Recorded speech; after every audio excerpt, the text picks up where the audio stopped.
যে দূরত আগে সে দূরত্ব মনে হয় ভবন গড়ে তোলা যায়।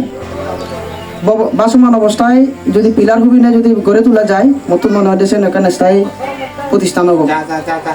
2026-এর ত্রয়োদশ জাতীয় সংসদ নির্বাচনী প্রচারণায় রাঙামাটি পৌর এলাকায় জনসংযোগ ও উঠান বৈঠকে জুই চাকমা। সে বিহারের মধ্যে বিলি নাই মই অবশ্যই অবদান রাখেন, তবে তাৎক্ষণিক নয়, এই কোনো নয়।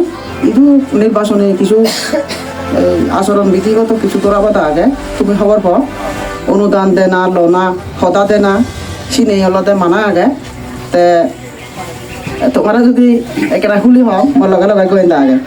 তো বিস্তারিত দেখুন রাঙামাটি থেকে মোহাম্মদ মোশাররফ হোসেন সেলিমের করা প্রতিবেদনে।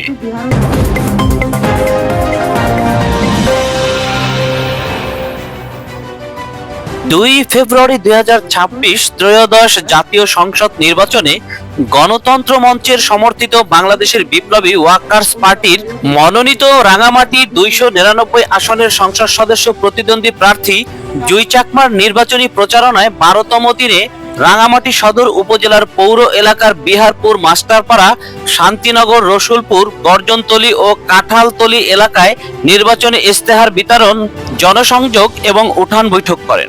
নির্বাচনী প্রচারণায় বিহারপুর মাস্টারপাড়ায় উঠান বৈঠকে জুই চাকমা বলেন, রাঙামাটিতে সকল প্রার্থীরা নির্বাচনী আচরণবিধি মানছে না।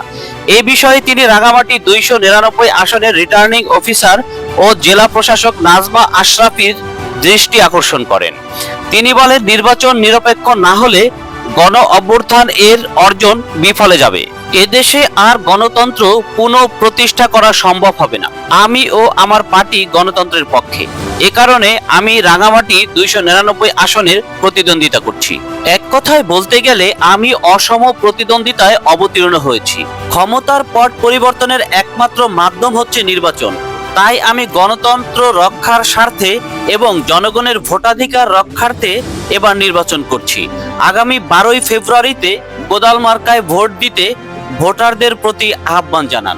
এ সময় জুই চাকমার নির্বাচন পরিচালনা কমিটির যুগ্ম সদস্য সচিব অপু বড়ুয়া, সদস্য মঈনুদ্দিন, সাইমন ইসলাম, অরুণজিতা চাকমা, জুই চাকমার নির্বাচনী মুখ্য এজেন্ট নির্মল বড়ুয়া মিলন সহ এলাকার স্থানীয় গণ্যমান্য ব্যক্তিবর্গ উপস্থিত ছিলেন। তোমার তো ব্রিজ লাগিব, তোমার তো কুতিরান লাগিব। এই যে মনে মনে করো গলতা কুতিরান সব থেকে গুরুত্বপূর্ণ কারণ প্রতিষ্ঠান, কারণ হলো আদর্শিক জায়গা। আমি যারা বুদ্ধ ধর্মাবলম্বী, আমি যারা বুদ্ধ ধর্ম পালন করি, তারা তো অবশ্যই একান বিহার থানা দরকার আগে। তো এবং সেই জায়গা মধ্যে খুব ভান্তিও থানা প্রয়োজনীয়তা হচ্ছে বোধ করি যেহেতু তোমার এই এলাকা বোধা এলাকা বোধ ধরি নেই কেন বিহার নেই। সূত্র শনিবারে মনে হলে ওই বনবিহারত খোঁজা যা বলিব মতো মনে হলো দেয়।